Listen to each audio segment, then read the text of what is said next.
The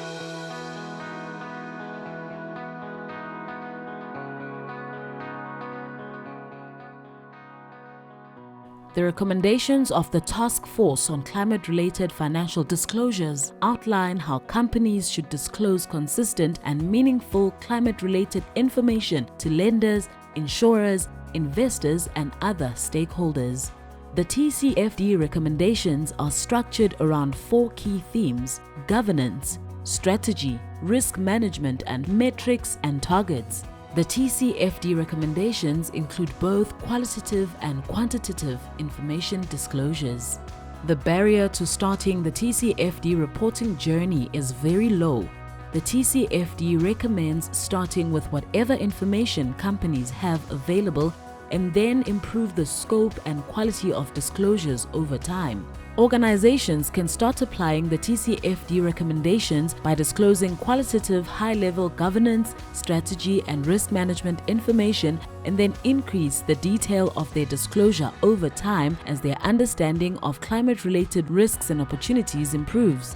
Metrics and targets can and will vary between companies, but it is important that they clearly signal that a company has both the information and the ambition to understand and manage its exposure to climate risks.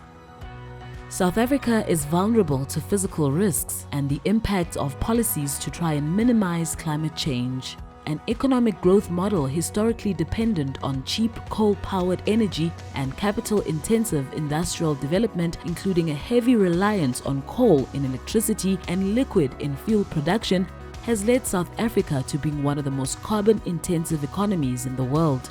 Fortunately, South Africa has some of the best conditions for renewable energy in the world. There are significant climate-related opportunities in South Africa in areas like clean energy, low-carbon transport, smart water, the circular economy, and smart agriculture. Leveraging these advantages could ensure a just transition to a low-carbon economy in South Africa, accompanied by an increase in employment and a reduction in poverty and inequality.